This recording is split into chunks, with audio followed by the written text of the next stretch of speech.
大家好，我是小颖。今天我们用面粉和南瓜来做好吃的。首先把南瓜去皮去籽，然后切成厚片。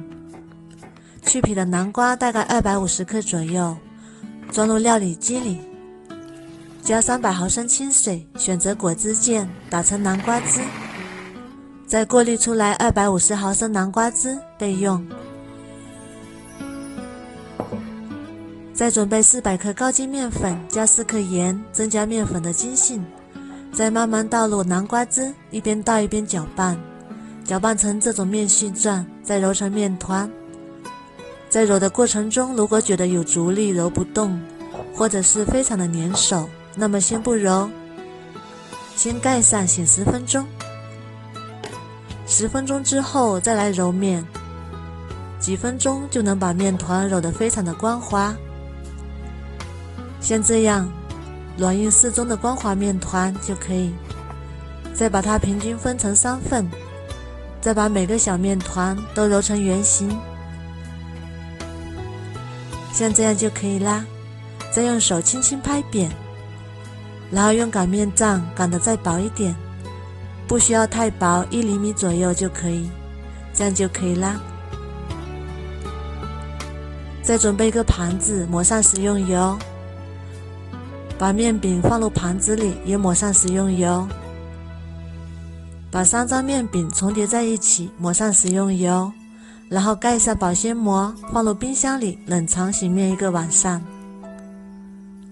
早上起来先切点配菜，香菇先切片，再切成小碎丁，装入碗中备用。再准备半个胡萝卜，先切片，再切条，最后切成小碎丁备用。再准备一个洋葱，先切片，再切成小碎丁，装入碗中备用。再来准备一个西红柿，先把蒂切去，再切成小块，装入碗中备用。最后准备1头大蒜，切成蒜末，装入碗中，再把蒜末倒入热油里，小火炒出香味，炒至蒜末微微变黄，再把西红柿也加进来，加少许盐翻炒，炒至西红柿出汁，再把香菇丁也加进来，翻炒1分钟，再把洋葱和胡萝卜也加进来，翻炒均匀，然后加1勺生抽，1勺蚝油，1勺黄豆酱，翻炒出酱香味，再加1碗开水，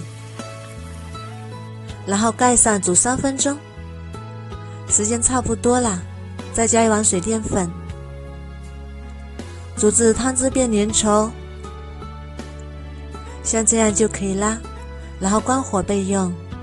再把面饼取出来，把盘子里多余的油倒在面板上抹均匀，再取一个面饼出来，用刀切成1厘米左右的面条，再取一个面条出来，用手轻轻拍扁，然后抓住2头，一边拍打一边拉伸，醒好的面拉得很长也不会断，吃多少扯多少，剩下的继续冰箱冷藏。这样我们的南瓜面条就做好啦。锅中水烧开，加1勺盐，下入面条，用筷子搅动一下，防止粘黏，煮3分钟左右。像这样面条有一点透明状，就已经熟啦。再捞出来过一下凉水，更加的劲道。再捞出来装入盘中，然后淋上我们做好的乳汁。哇，好香啊，香喷喷的。再加点香菜，搅拌均匀就可以开吃啦。这样做出来的面条特别的劲道爽滑，做法也非常的简单。提前把面揉好，早餐几分钟就能搞定。一次可以多做一点，冰箱冷藏可以放3天。如果你喜欢也试试吧，喜欢我的视频就关注我吧。